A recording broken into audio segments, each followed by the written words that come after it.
Hello, my Groton gets. Welcome back to Happy Corp and Wargaming. Today, we're going to have a quick little Orks boot camp. I haven't done much of a strategy video in the last few days, so it's time to bring one to you. So, we have some kind of disappointing results with the Orks since the latest data slate. But that does not mean Orks are dead. Orks are still quite good. They're still very usable. One of the explanations for why I think the win rates of Orks have dropped so precipitously is because a lot of faction specialists who are really into the Orks are currently playing other armies because there's an easier win path for them. Or, like myself, we're really in full prep mode for the WTC right now, so we're really focusing all in on that huge teams tournament. So there's a lot of like your top level talent out there who's just not bringing the armies that you typically expect them to play. So that's one of the reasons I think that we're seeing a lower, in the 40s. Even I saw we had one weekend I was like at 37%. I think that was a little bit ludicrous. Orks are totally fine. They're in a totally reasonable place. I would say that maybe there's a little love that we could use, right? But today we're going to talk about how we're going to actually identify our strengths and our weaknesses, and how we are going to minimize our weaknesses and maximize our strengths. So get ready for it. And real quick, I want to give a huge shout out to Grot Skull's Workshops Gaming Tokens. Here's a message. Sorry for interrupting our video, but I just wanted to give you a quick shout out to Grot Skull's Workshop. This guy is doing awesome stuff on Etsy. He's got some really cool tokens. He's got the generic tokens for -1 to be hit, +1 to be hit for all your gaming tools, but he's also made these very specifically for the boys themselves. He's got the +1 strength, just in case you want to be running the kill rig. He's even got the counts as 10+ models if you have that specific enhancement on your character for the green tide. He even has -1 to be wounded in case you are playing Arda's Nails in your Warhorde list. So he does really great work. These little tokens are awesome for keeping your game flowing super fast, and you can even have a sticky objective token here. So great work on these. If you want to check them out, just go ahead and give him a shout. Grot Skull Workshop, and I will put the link to the website in the description down below. Back to our episode today. And we're back. All right, so those guys are awesome. Just give him a shout out. He's just some local guy on Etsy who's doing great work. He's not a big box store. Just guys, give him a shout out if you like his things. Anyway, let's go to tactics and strategies specific to the Orks. We're going to talk about that. We're going to be talking about certain unit profiles where you're going to choose one unit over another, things like that.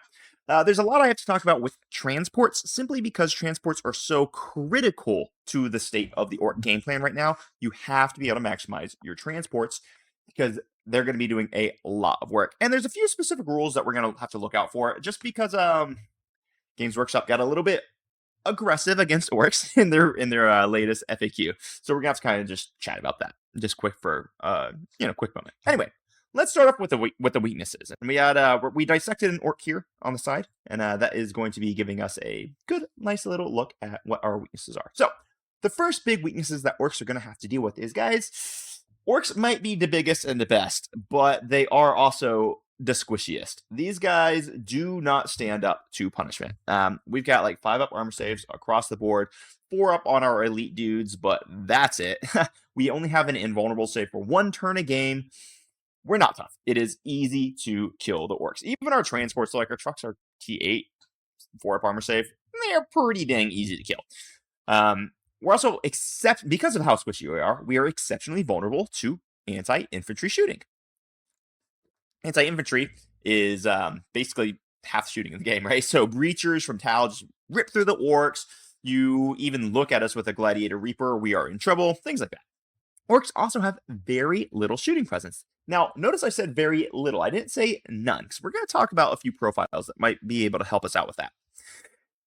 We're also very vulnerable to a 1-turn whiff. So one of the greatest strengths of the Orks, which we're going to get into in just a moment, is going to be the wall mechanism, which really gives us an amazing go turn, where it's time for us just to cripple our foes, put them in a headlock, and just rub their nose in the dirt. And that's how we're going to dominate. But if we happen to whiff that turn, and when I say whiff, I mean that turn just gets screwed up and we don't do any of the damage, we don't get into the position that we need to on it, that can really ruin our day. So that's a big problem. And then lastly, we actually do have limited anti-tank. Once again, notice I said limited anti-tank, not no anti-tank. So we're going to break down some of these weaknesses and how we are actually going to shore them up. So let's do that right now. How are we going to cover our weaknesses? Because when Gork and Mork are fighting in the corner here, they're saying we ain't weak, boy. So, squishiness. How do we handle squishiness? Well, we are going to activation lock our opponents. Now, this is a term that a lot of you might not be familiar with. It's called activation locking. And what I mean by that is it does not matter how powerful your enemy is. They can have the most powerful Doom stack, the strongest unit in the entire game, but if they're, say, shooting, they can only activate once. So, let's say you give them the target of a truck, and you could have, or a battle wagon, for example. Let's say there's a battle wagon, and you have 300 points of models inside that battle wagon. Well, the enemy's Doom stack, ultimate, let's call it Magnus, okay, can't kill any of the units inside of it. There's nothing he can do about it. He can only kill the battle wagon. So there's no ability for him to be able to kill what's inside the transport. And this is what we're calling activation locking. It doesn't matter how much firepower your opponent has. If he has line of sight, or say he's shooting indirect, he can only have so many activations. And you need to force your opponent to utilize those activations to kill things that you don't want him to kill. Or to kill things, that you want him to kill. So whether that's going to be your MSU chaff, or whether that's going to be these huge, massive, like trucks, right? These transports that your opponent's effectively, he has to get through if they're ever going to get to you, but it's going to effectively feel like a waste of time for a turn.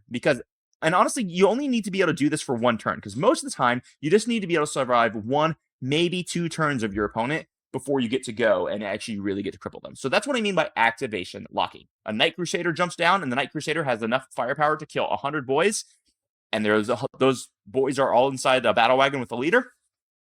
He can't kill a single boy, because the only thing he's going to be able to do is kill the battle wagon, right? So we really, really want to focus on this activation locking mechanism. All right, anti-tank. How do we solve the problem that we have limited anti-tank? Well, we have an extremely high-powered go turn that will let even a lot of our smaller, less beefy units handle the anti-tank. We also have kind of a surprising amount of grenade keyword in the army. So if you guys know about the grenade keyword, it is probably still one of the best strategies in the game, even if it's not as good as it used to be, because we can't throw grenades after advancing or falling back anymore. But it's still really, really strong, and we have access to it all the time. And if you throw a grenades, it's 66. Every 4-up is going to be a mortal wound. 1 CP to cause 3 mortal wounds on average can do a lot of work into a big tank, especially when you follow it up with something like a tank shock, or you follow it up with, honestly, a lot of our voluminous types of shooting. So if we're running squig hogs, we get to throw the squig bombs, cause mortals. They get to throw their anti-monster vehicle, stickers, which I'm not saying it's good anti-tank, but it does exist. And it really allows us to follow up with our exceptionally high-powered melee pressure to really bust through those tanks and things. So if you have a Lehman Russ, or you have a Rogel Dorn, for example, just softening up with a few mortal wounds first can really dramatically improve your abilities to bust through that tank when you charge it with your knobs, for example. All right. Shooting presence. Now, we have a huge weakness for a shooting presence. This is admittedly an issue that's hard for us to shore up. I will say, as far as dedicated shooting goes in Orks, it's all bad. It's all of our dedicated shooting just kind of sucks. I know some people are experiencing some success, and I want to give credit to it, some success with our mech guns. I will tell you that mech guns, they're not good. Now, that doesn't mean that you can't have some success with them, because, hey, if you line them up and you roll well on their shots, okay, maybe they can spike up, they can spike down. So I don't necessarily think that it's you would ignore the fact that mech guns exist, but I don't feel that they're ever reliable enough for me to include them in an army, in a game. So if I was playing against an orc player who had, a unit of 3 mech guns, I'm comfortable just running my armor in front of them, because they're going to be hitting me on 4s at best, right? So it's like, I'm willing to roll that dice a lot of times. So I wouldn't rely on them. However, one thing that Orks do have really good, do have really well when it comes to, say, shooting, is we have really good hybrid shooting units. So let's take our flash gits, for example. Now, a lot of people seem to think that flash gits have run out of favor since we lost Badruck with the initiation of the Codex and losing the Index. So for those of you who remember the glory days of the Index, we had Badruck who would give reroll hit rolls to flash gits. Oh, it was amazing. I miss it. Anyway, but even though Badruck is gone, we no longer have access to that. Our flash gits actually dropped by a lot of points. So we can take a 5-man unit of flash gits for 80 points. Let me just break down what that is. For 80 points, you're going to get 10 wounds, right? Because they're all 2 wounds each. They are T5 with a 4-up armor save. Now, in shooting, they're going to have either 3 or 4 shots, depending, right? Of heavy, so it could be hitting on 4s, but most likely it's going to be hitting on 5s. That sustained 1, strength 6, AP 1, damage 2. that is actually okay shooting for 80 points. It's really not bad shooting, especially when you consider that they can also get lethal hits once per game. So then they run into melee, and they're going to have 4 attacks each at strength 5, AP 1, which is actually very, very solid. And if you're in Warhorde, for example, suddenly those are sustained, which can be really, really big deal. So these hybrid units, they have solid shooting for the points profile and actually quite good melee for the points profile. Flash kits are really good. Now, personally, I'm actually running them in units of 5, but I do see some lists and some guys are running them in units of 10. I know a lot of people out of Poland right now are just starting their list with 30 flash kits, which I don't necessarily agree with that. But to be honest with you, it is always really, really nice to have a flexibly decent shooting unit that then hits really up in melee. So, especially when you consider like when you go in the water and those guys who go to strength 6, it's actually pretty spicy. So I like flash kits a lot. We also have another hybrid shooting melee unit that a lot of people aren't talking about. And I'm going to talk about it, damn it, because I love them and I don't care how many people give me crap about it. Deffcopters! Deffcopters are incredible for what they give you. They are 100 points for 3 models. The reason why they fell out of favor during index times for me personally is because they gave up too many points on Bring It Down. But in Pariah Nexus, now Bring It Down is much, much, much more forgiving. A unit of 3 Deffcopters is only 12 wounds, which means that entire unit only gives up 2 points on Bring It Down. So I don't really care about giving up Bring It Down. Honestly, there can be places where I roll 3 of those, another 3-man unit, maybe even another 3-man unit. Now, I haven't personally been running like 3 units of Deffcopters, but I've run up to 2 units of Deffcopters and been extremely satisfied with them. One thing to remember about what these Deffcopters do is they have grenades, they have mortals when they move over you. They have actually pretty scary shooting because if they shoot you, it's 3d3. Granted, it is hitting on 5s. I really wish we could buff that some way. Ugh, GW, Ork shooting is so hard to balance when they hit on 5's base. It's just, there's a reason why Ork shooting just sucks and it hasn't been good and it won't be good. We need something different from that. Anyway, I digress.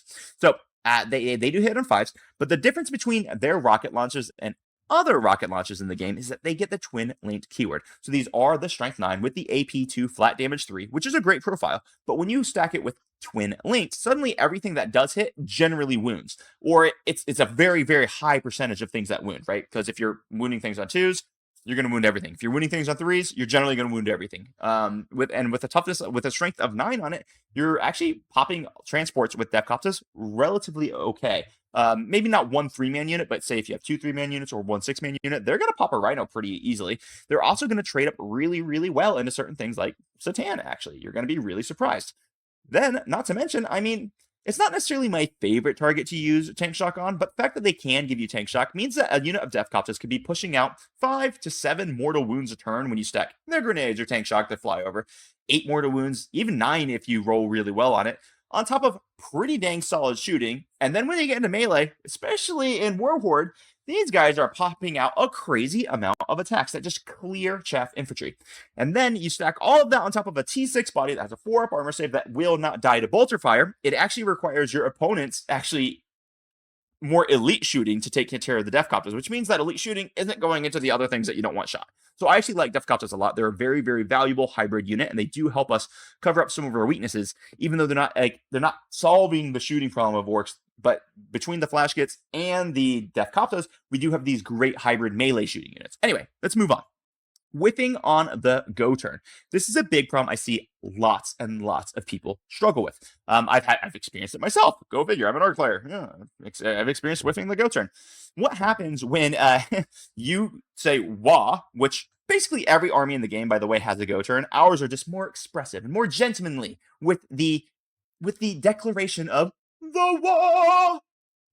I'm actually I'm gonna get some business cards made up because some tournaments are being like dicks and they don't want to let you scream wah. So I'm actually getting business cards made up that have wah with it, and I'm going to put a little top hat on an orc. If you're like a graphic designer and you have an idea to get me like a monocolored orc with a top hat, dude, like send it over to me because I want to put that on my on my business card so I can just hand the wah to people at tournaments where they don't let me scream it.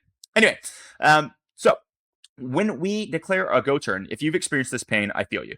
You send all of your army out and you just don't kill the 2 units that you needed to kill, and you kill a bunch of chaff that just didn't really matter, and then suddenly your army's like stuck there out in the open with their thumbs up their butt, and they're just about to get completely wiped on the swing back. So how do we avoid this whiff? Well, what I would say is you severely need to temper your expectations of what you're going to accomplish on your go turn.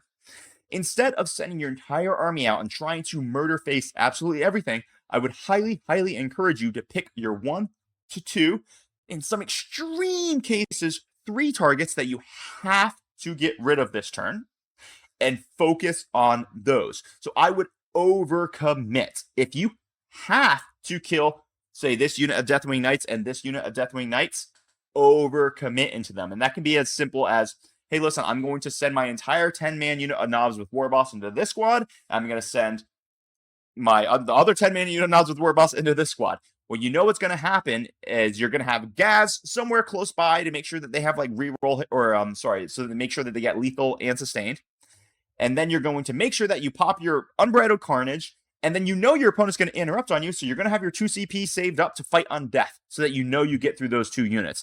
And because if you don't get through to those 2 units, then you know you're going to lose. So I would overcommit into my unit targets that I know has to die on my go turn. When that happens, you actually will save units that you can use later on in the game.